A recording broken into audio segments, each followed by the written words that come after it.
You think you know what happened to Poppy in Chapter 5 because you saw the tea party scene, and you saw her get taken at the end, but the real story is uglier than that. If you join the channel, it really supports me. If not, just a like is enough.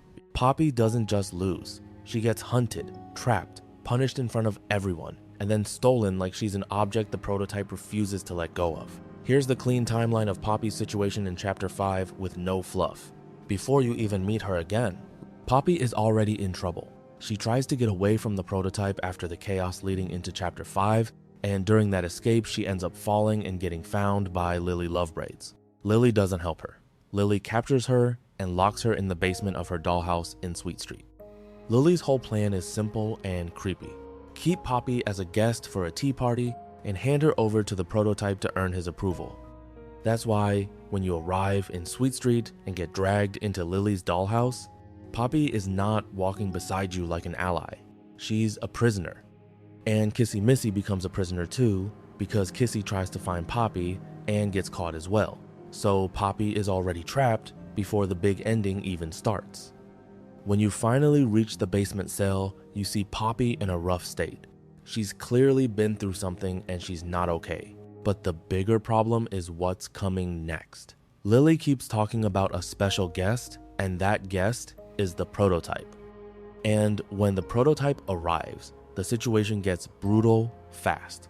Poppy tries to confront him, and she asks him about the orphans. The prototype answers like someone who thinks he owns the place, and he implies he did something awful to them. Then he turns the moment into a warning. He promises to fix Poppy, like she's a broken toy that belongs to him.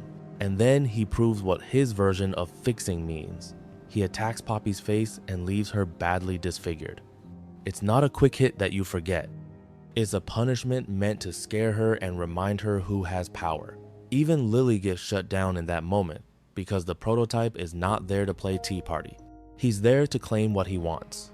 That attack matters because it shows the prototype's real relationship with Poppy. He doesn't just want her gone, he wants her under his control. He treats her like property, like something he can lock up, break, and keep. Poppy survives, but she's visibly hurt, and the group has to keep moving anyway. There's no time to stop and mourn or heal.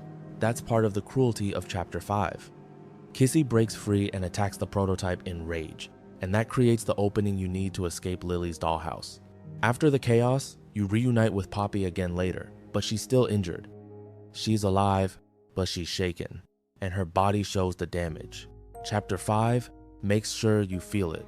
Poppy is still fighting, but the prototype just proved he can reach her whenever he wants. Now jump to the final stretch. You, Poppy, and Giblet push toward the train and the backup plan. At this point, Poppy's goal is still the same as always. Stop the prototype and end what Playtime Code turned into. But the prototype is faster, smarter, and more aggressive than ever in Chapter 5. He shows up again, he watches, he attacks, and he doesn't stop until he gets what he came for. The train sequence is where Poppy's story turns from injured ally into captured target. During the chase, the prototype survives everything thrown at him and keeps closing the distance. The protagonist gets stabbed and dumped into a vat of Poppy gel, left for dead. Giblet pulls you out and revives you. And then comes the line that makes Poppy's situation crystal clear. The prototype took Poppy and left with her. That is the last confirmed moment we have of Poppy in Chapter 5. She is alive. She is already badly hurt from the Tea Party attack, and now she is in the prototype's hands, taken to an unknown place deeper in the factory's world. So what does that mean going forward? It means Poppy is no longer the one leading the plan. The prototype removed her from the board on purpose. It also means his obsession with her is not a side plot anymore. He didn't kill her when he had the chance. He punished her, then took her. That suggests he has a reason. Maybe he wants to lock her away again. Maybe he wants to force her to come home. Maybe he wants to use her to control others. We don't know the exact location yet, but we do know the direction. Poppy is heading into the place the prototype feels safest. And the scariest part is this. Poppy knows the prototype better than almost anyone. She has feared being imprisoned again for a long time. So if the prototype finally has her, he's not just taking a person, he's taking the one voice that kept pushing you forward. That's why the Chapter 5 ending feels so heavy. Poppy's current status is simple: injured, alive, and captured.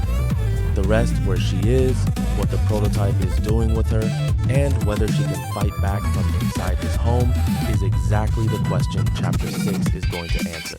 Click here to watch next.